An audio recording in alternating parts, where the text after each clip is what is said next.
समरपुर नाम के गांव में अशोक नाम का एक कीमा पाव वाला रहता था। पहले अशोक अपने परिवार से दूर शहर में रहकर पैसे कमाकर अपने गांव भेजा करता। लेकिन कुछ समय बाद जब गांव में उसकी मां की तबीयत खराब होने लगी, तो वो शहर में नौकरी छोड़कर अपने गांव आ गया। गांव आने के बाद जब उसे वहां कोई नौकरी नहीं मिली, तो उसने गांव में अपना कीमा पाव का ठेला लगा लिया। गांव में कीमा पाव का कोई दूसरा ठेला भी नहीं था, इसीलिए अशोक का काम कुछ समय में ही गांव में बहुत अच्छा चल पड़ा। कुछ भी कहो अशोक भैया, लेकिन जैसा कीमा पाव आप बनाते हो ना, वैसा कीमा पाव कोई नहीं बना पाता। आपके हाथ में कुछ अलग ही जादू है। अरे जादू तो होगा ही ना भैया। ये कीमा बनाना मैंने अपने पिताजी से सीखा था। और आप तो जानते ही हो, मेरे पिताजी जैसा कीमा आज तक कोई नहीं बना पाया। बस ये उनका आशीर्वाद ही है, जो उनका ये स्वाद मेरे हाथों में भी आ गया। लेकिन फिर भी मैं चाहे जितने भी कोशिश कर लूं, उनके जैसा कीमा तो मैं फिर भी नहीं बना पाता। अशोक के ठेले पर कीमा पाव खाने के लिए वहां पर लोगों की भीड़ लगी रहती थी। अशोक जैसे ही बाजार में अपना ठेला लगाता, तो लोग उसके ठेले के बाहर लाइन लगाकर खड़े हो जाते थे। अशोक सिर्फ अपने ही गांव में नहीं, बल्कि आसपास के गांव में भी कीमा पाव वाले के नाम से मशहूर था। वो अपने दिन भर की कमाई को करके शाम को अपने घर लौटा, तो उसने देखा कि उसके घर पर उसके कुछ रिश्तेदार आए हुए हैं। अरे मामा जी, मामी जी, आप यहाँ पर। अगर मुझे पता होता कि आप दोनों आज आने वाले हैं, तो आज मैं काम से जरा जल्दी घर पर आ जाता। अरे नहीं नहीं बेटा, वह तो हम तुम्हारे गांव के पास से गुजर रहे थे, तो सोचा तुम लोगों से मिलते चले। इतने साल हो गए, लेकिन तुम लोग अभी भी जरा नहीं बदले। अभी भी इस छोटे से घर में रहते हो। तुम तो कहते हो कि तुम्हारा काम बहुत अच्छा चलता है, लेकिन फिर भी इस तरह गरीबी में रहते हो। अरे तुम कैसी बातें कर रहे हो किशोर? हमारे घर में सब कुछ बिल्कुल ठीक चल रहा है। मेरा बेटा घर का खर्चा चलाता है, और वो भी अच्छे से। मैं एक बार जो चीज बहू से खाने के लिए मांग लेती हूँ, बहू तुरंत मुझे वो बनाकर दे देती है। घर में किसी चीज की कमी नहीं होती। मेरा अशोक हमारे लिए कभी भी किसी चीज की कोई कमी नहीं होने देता। अरे शारदा दीदी, वो तो बस ऐसे ही मजाक कर रहे थे। आपने तो उनकी बात को दिल पर ही ले लिया। वो क्या है ना, जब से मनोज जी की नौकरी लगी है, तब से उसने घर की बहुत सारी सुविधाएं कर दी है। आप तो जानती हैं कि हमने शहर में अपना नया घर भी खरीद लिया है, और उसमें भी मनोज ने हमारी सहूलियत के लिए जाने कितनी ही चीजें खरीद ली है। इन्हें तो लग रहा था कि आपके घर में भी अशोक ने ये सब सुविधा कर रखी होगी, इसीलिए इन्होंने ऐसा बोल दिया। अच्छा, हमें अब देर हो रही है, अब हम चलते हैं। अशोक के मामा मामी जानबूझकर उसे ऐसी बातें बोल कर जाते हैं। उनकी बातें अशोक के दिल में घर कर जाती है। मुझे मामा जी और मामी जी बिल्कुल भी पसंद नहीं है। ये लोग जब भी यहाँ पर आते हैं, हमेशा हमें नीचे दिखाकर जाते हैं। अरे अगर उनके बेटे ने नौकरी करके इनके लिए नया घर ले भी लिया, तो क्या हुआ? मैंने भी तो अपने पूरे पुराने घर की अच्छी तरह मरम्मत करवाई थी। और तो और मैंने अपने बलबूते पर अपना सारा काम शुरू किया है। अरे बेटा, तू क्यों इन लोगों की बातों का ध्यान कर रहा है? तू जानता तो है ये लोग कैसे हैं। हमें ऐसे लोगों की बातें सुननी नहीं चाहिए। बस एक कान से सुनकर दूसरे कान से निकाल दो। नहीं माँ, उन लोगों ने हमेशा हमारी आर्थिक स्थिति का मजाक उड़ाया है, लेकिन अब मैं और ऐसा नहीं होने दूंगा। मैं भी अब इतने पैसे कमा लूंगा कि इन लोगों को नया घर बनाकर दिखाऊंगा मैं।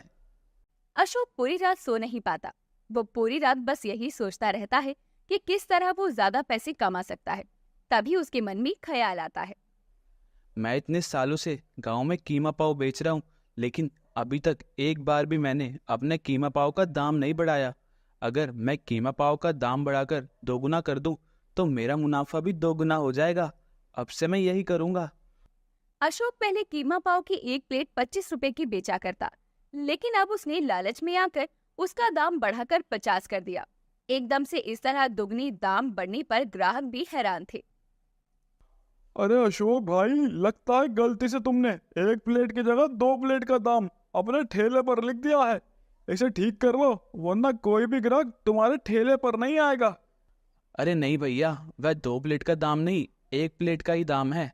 आजकल बाजार में कीमा बहुत महंगा हो गया है, इसलिए मुझे दाम बढ़ाना पड़ा।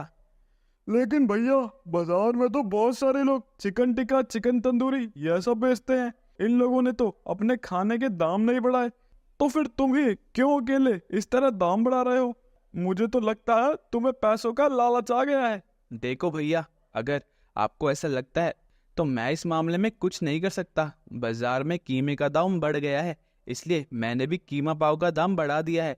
हाँ, बाकी दुकानदारों का मुझे नहीं पता। बाजार में सस्ता कीमा भी मिलता है जो बहुत ही बेकार किस्म का होता है। क्या पता लोग उसका इस्तेमाल करते हो ताकि उन्हें अपने खाने का दाम ना बढ़ाना पड़े और उनकी ग्राहकी पर कोई असर भी ना पड़े। वैसे तुम्हारी बात में दम तो है अशोक भैया। तुमने दाम बढ़ाने से पहले एक बार भी अपनी ग्रह के बारे में नहीं सोचा। चाहते तो तुम भी सस्ते और घटिया कीमे का इस्तेमाल करके हमें कीमा पाव बेच सकते थे, मगर तुमने हमारे लिए सोचा।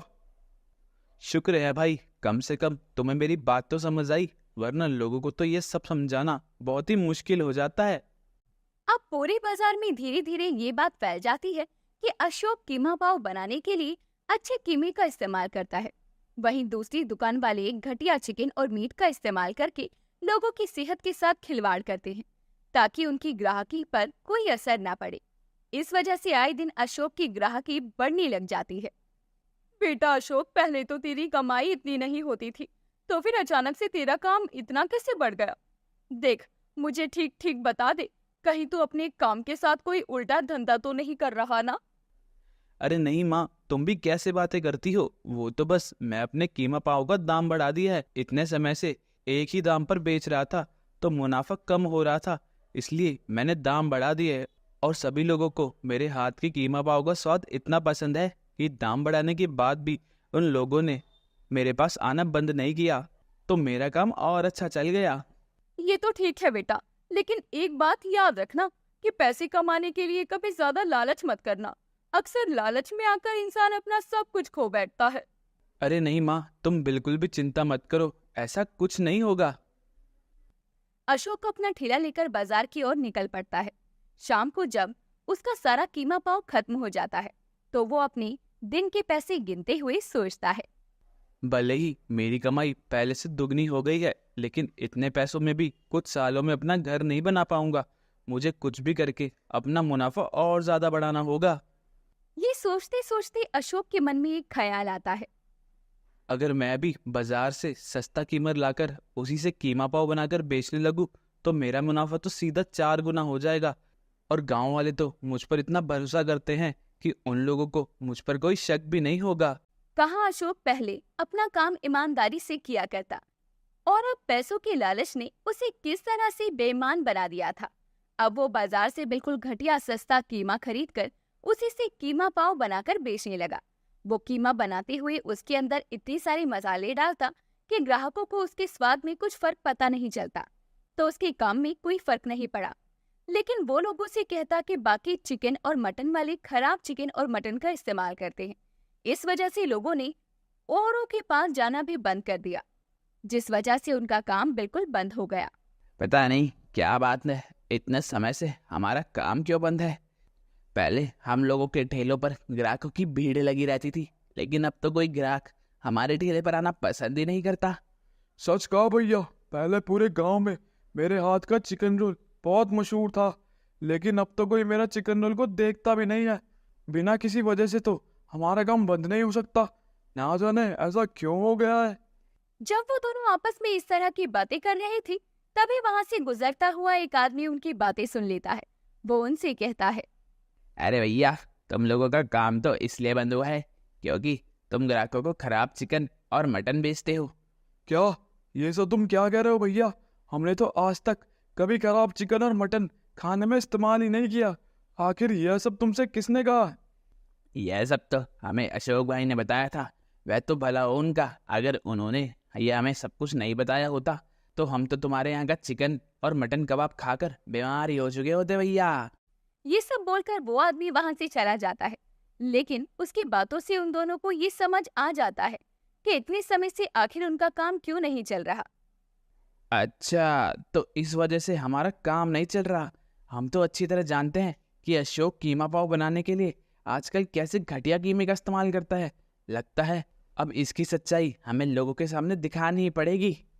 जब अगले दिन अशोक बाजार में सस्ता कीमा खरीदने के लिए जाता है, तो वो दोनों उसका पीछा करके उसकी वीडियो बना लेते हैं। उस वीडियो को जब वो लोग ग्राहकों को दिखाते हैं, तो अशोक की सच्चाई देखकर वो सभी लोग आग बबूला हो जाते हैं। अशोक अपनी लालच के लिए उन लोगों की सेहत के साथ खिलवाड़ कर चुका था, इसीलिए वो लोग उसकी बहुत पिटाई करते हैं। अशोक उन लोगों से किसी तरह अपनी जान बचाकर बाल बाल वहां से भागता है। अपनी लालच के चक्कर में अशोक इतने सालों से कमाई अपनी इज्जत को खो बैठता है और अंत में लालच की वजह से उसके हाथ कुछ नहीं आता। मधुपुर नाम के एक गांव में मदन नाम का एक आदमी अपनी पत्नी जानकी और 2 बच्चों के साथ रहा करता था। उसका बेटा राजू 5 साल का और बेटी भावना 8 साल की थी। गांव में मदन का एक आम का खेत था। वो अपने खेत में उगे आम बाजार में बेचा करता और आमों को बेचकर उसके पास जो थोड़ी बहुत पैसे आते, उन पैसों से ही वो अपने परिवार का खर्चा चलाया करता था। कुछ आम वो बाजार में ग्राहकों को बेचता, तो कुछ गांव के ठेकेदार उससे खरीद लेते। क्या बात है ठेकेदार साहब, इस बार आपने मुझसे आम नहीं खरीदे? बस क्या बताऊं मदन, इस बार तो पहले ही कई सारे किसान मुझे आम बेच चुके हैं। इस बार मौसम इतना अच्छा रहा कि सभी की आम की फसल बहुत अच्छी हुई। पूरे बाजार में जहाँ देखो वहाँ पर आम की भरमार है। अभी तक तो बाकी किसानों से खरीदे हुए सारे आम भी नहीं बिके, इसलिए मैंने तुमसे और आम नहीं खरीदे। कहीं पता चले कि मेरा घाटा ही हो जाए और आम रखे रखे सड़ जाए। मेरी मानो तो तुम खुद ही अपना ठेला लगाकर दूसरे गांव जाकर आम बेचो, क्योंकि हमारे गांव में बाजार में तो आम ही आम भरा हुआ है। आम इतना ज़्यादा हो गया है कि लोगों के खरीदने के बाद भी ख़त्म नहीं हो रहा। यहाँ पर आम बेचोगे तो घाटे में रहोगे। अगर आप कहते हैं तो फिर मैं दूसरे गांव में जाकर ही आम बेचता हूँ। ठेकेदार के कहने पर मदन दूसरे गांव में जाकर आमों को बेचने लगता है, लेकिन आसपास के सभी गांव में इतने ज्यादा आम थे कि कोई मदन के मुंह मांगे दाम पर आम खरीदने को तैयार ही नहीं था। भैया, मैं तो 30 रुपए से 1 रुपया ऊपर भी नहीं दूंगी। इतने में 1 किलो आम देनी है तो दो, वरना यहाँ पर और भी बहुत से लोग आम बेचने आते हैं। मैं किसी और से आम खरीद लूंगी। बहन जी, मुझ पर जरा थोड़ा तरस खाइए। यहाँ कोई खीरा ककड़ी थोड़ी ना है जो मैं आपको इतने सस्ते दाम में बेच दूँ। आम को उगाने में बहुत ज़्यादा मेहनत लगती है और मेरे खेत के आम तो गुड़ से भी ज़्यादा मीठे हैं। किसी और ठेले वाले के पास आपको इतने स्वादिष्ट आम नहीं मिलेंगे। एक बार आप आम खा कर तो देखिए, क्या यह आपको इतने सस्ते आम लगते हैं? अरे भैया, तुम्हें लगता है कि सिर्फ तुम्हारे ही ठेले के आम मीठे हैं? यहाँ पर जितने भी लोग आम बेचने आते हैं, उन सब के आम मीठे ही तो होते हैं। उन सब से मैं इसी दाम पर आम खरीदती हूँ। तुम्हें इतने दाम में आम बेचनी है तो बेचो, वरना मुझे तुमसे आम नहीं खरीदने। अच्छा ठीक है बहन जी, ले लीजिए, लेकिन किसी और को मत बताना कि मैंने आपको इतने सस्ते में आम बेचे हैं, वरना कोई भी मुझे इसका ठीक दाम नहीं देगा। मैं तो आपको ये इतने सस्ते में इसलिए दे रहा हूँ ताकि कम से कम मेरी बोनी तो हो जाए, वरना सुबह से तो मेरी बोनी ही नहीं हुई है।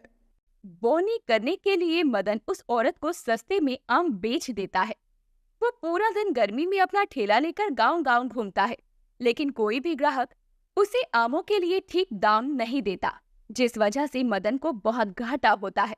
वो पूरे दिन में कमाए हुए थोड़े बहुत पैसे लेकर घर जाता है। क्या बात है जी, आप इतने परेशान क्यों लग रहे हैं? लगता है पूरे दिन गर्मी में काम किया तो बहुत थकान हो गई है आपको। आप जब तक हाथ मुंह धोइए, मैं आपके लिए ठंडा ठंडा नींबू पानी बनाकर लाती हूँ। जानकी मदन के लिए नींबू पानी बनाकर लाती है, लेकिन उसके बाद भी मदन के चेहरे पर परेशानी देखकर वो भी परेशान हो जाती है। आप तो अभी भी मुझे बहुत परेशान लग रहे हैं। कम से कम मुझे बताइए कि आखिर आप इतने परेशान हैं क्यों? बस क्या बताऊं जानकी, इस बार ठेकेदार साहब ने मुझे पहले ही कहा था, इस बार बाजार में आम की फसल की बहुत ज़्यादा भरमार है, इसलिए आम की बिक्री अच्छे दाम पर नहीं हो रही।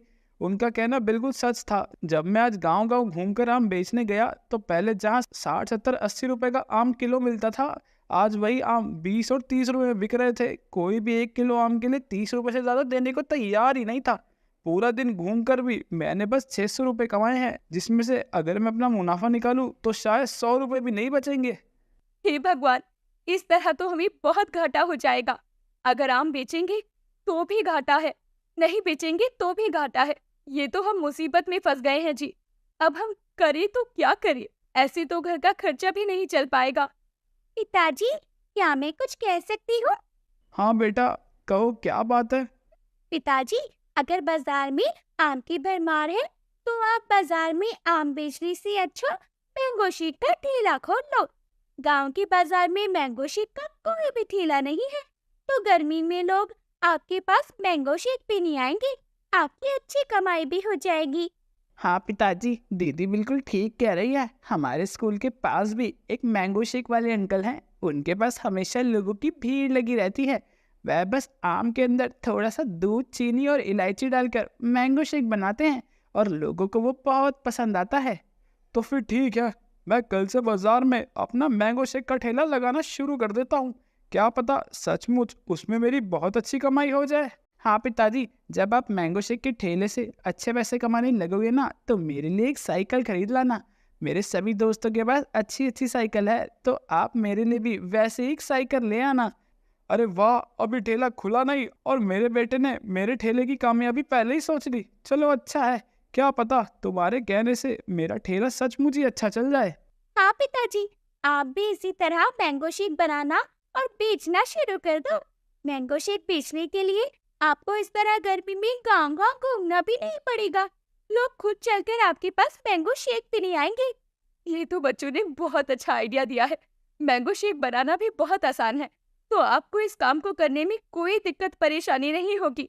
ठेला तो आपके पास पहले से है, तो आप कल से ही बाजार में मैंगो शेक का ठेला लगाना शुरू कर दीजिए। सभी लोग इसी तरह हंसी मजाक करते हैं। अगले दिन मदन बाजार में अपना मैंगो शेक का ठेला लगाता है। वो अपनी खेत के ताजा आम और गाय का शुद्ध दूध लेकर मैंगो शेक बनाना शुरू करता है। इतनी गर्मी में ठंडा ठंडा मैंगो शेक देखकर लोग उसके ठेले के पास आने लगते हैं। वाह भैया, बहुत अच्छा बहुत अच्छा। इतनी गर्मी में यहाँ पर मैंगो शेक का ठेला खोल लिया, वरना यहाँ पर तो आसपास कोई मैंगो शेक का ठेला था ही नहीं। अब अपने यहाँ पर ठेला खोल लिया है तो हर रोज आपके ठेले पर आकर मैंगो शेक पिया करूंगा। बिल्कुल भैया, बताइए आपके लिए कौन से वाला ग्लास लगाऊं, छोटे वाला या बड़ा वाला? आज पहली बार आपके यहाँ का मैंगो शेक पी रहा हूँ, तो पहले मेरे लिए छोटा वाला गिलास ही लगाओ यार। अगर मुझे अच्छा लगा तो फिर बड़े वाला गिलास भी पी लूंगा। बिल्कुल भैया बिल्कुल, अभी लगाता हूँ। लेकिन मैं इसकी गारंटी देता हूँ कि आपको मेरे ठेले का मैंगो शेक बहुत पसंद आएगा, क्योंकि ये मैंगो शेक मैंने अपने खेत में ताजे शुद्ध आम से बनाया है और यह दूध भी गाय का शुद्ध है। अच्छा, तब तो ये मैंगो शेक बहुत ही स्वादिष्ट होने वाला है। मदन ग्राहक को मैंगो शेक बनाकर देता है, तो उसे पीते ही ग्राहक मदन की तारीफ करने पर मजबूर हो जाता है। वाह भैया वाह, आपने सच ही कहा था कि मुझे आपके ठेले का मैंगो शेक बहुत पसंद आएगा। इतने सालों बाद मैंने आम का असली स्वाद चखा है, जैसा हमारे बचपन में होता था। वरना आजकल तो हर कोई मसाले में पके हुए आम ही बेचता है। इस आम का स्वाद बहुत ही अच्छा है और आपने इसमें मीठा भी बिल्कुल नाप तोल कर डाला है। ना बिल्कुल कम है ना बिल्कुल ज्यादा। सच बताऊं तो मैंने इसमें मीठा डाला ही नहीं है भैया। मेरे खेत के आम पहले ही इतने मीठे हैं कि मुझे इनके अंदर और मीठा डालने की जरूरत ही नहीं पड़ी। इसे तो मैं गाय के शुद्ध दूध, मेरे खेत के आम और थोड़ी सी इलायची और बर्फ डालकर बनाया है। अगर इसके अंदर चीनी नहीं है तब तो ये और ज्यादा अच्छा है। इतना स्वादिष्ट और हेल्दी मैंगो शेक तो हर किसी को पीना चाहिए। उस ग्राहक के जाने के बाद मदन के ठेले पर एक के बाद एक ग्राहकों की भीड़ लगनी शुरू हो जाती है। वो मैंगो शेक का छोटा ग्लास 20 रुपए और बड़ा ग्लास 40 रुपए में बेचता है। शाम होने तक उसका सारा मैंगो शेक बिक जाता है। एक दिन मैंगो शेक बेचने से ही उसकी कमाई बहुत अच्छी हो जाती है। मैंने तो कभी सपने में भी नहीं सोचा था कि मैं एक दिन में इतने पैसे कमा पाऊंगा। आज मेरी कमाई पूरे 3000 रुपये हुई है। सुबह राजू कह रहा था, जब आपका काम अच्छा चल जाए तो मेरे लिए एक साइकिल लेकर आना। तो आज मैं उसके लिए एक साइकिल लेकर जाता हूँ, देखूंगा कितना खुश हो जाएगा वो। मदन अपनी बेटी के लिए साइकिल लेकर घर आता है। वो अपनी बेटी के लिए भी एक फ्रॉक खरीद कर ले जाता है। देखो बच्चों, मैं तुम दोनों के लिए क्या लेकर आया हूँ। तुम्हारे लिए एक नई साइकिल राजू, और भावना तुम्हारे लिए मैं एक सुंदर सी फ्रॉक लेकर आया हूँ। थैंक यू पिताजी, ये फ्रॉक तो बहुत सुंदर है। हाँ पिताजी, और मेरी साइकिल भी बहुत अच्छी है। मुझे तो लगा था कि अभी मेरी साइकिल आने में बहुत वक्त लगेगा, लेकिन आप तो एक ही दिन में मेरे लिए साइकिल लेकर आ गए। थैंक यू पापा। अपने बच्चों को इस तरह से खुश देखकर मदन और जानकी भी बहुत खुश होते हैं। तभी मदन अपने झोले में से जानकी को एक साड़ी निकाल कर देता है। अरे, मेरे लिए लाने की क्या जरूरत थी? मेरे पास तो पहले से ही इतनी साड़ियाँ पड़ी है। मैं अच्छी तरह जानता हूँ कि तुम्हारे पास कितनी साड़ियाँ हैं। पिछले 5 सालों में तुमने एक भी साड़ी नहीं खरीदी, इसलिए मेरी तरफ से तुम्हारे लिए एक तोहफा। मदन अपने पूरे परिवार के लिए तोहफे लेकर जाता है तो सभी लोग बहुत खुश हो जाते हैं। अब धीरे धीरे मदन का मैंगो शेक का ठेला और अच्छा चलने लगता है। उसके खेत के ताजे मीठे आमों के स्वाद की वजह से हर कोई उसके ठेले पर मैंगो शेक पीने आने लगता है। 1 साल के अंदर अंदर मदन मैंगो शेक बेचकर इतने पैसे कमा लेता है कि वो गांव में अपना शेक का एक बहुत बड़ा कैफे खोलता है, जहां पर अब वो तरह तरह के फ्रूट शेक्स बनाकर बेचने लगता है। लेकिन पैसा आने के बाद भी वो अपने काम में कोई बेईमानी नहीं करता, बल्कि पूरी ईमानदारी से अपना काम करता है, जिस वजह से वो अपने काम में आगे तरक्की भी हासिल करता है।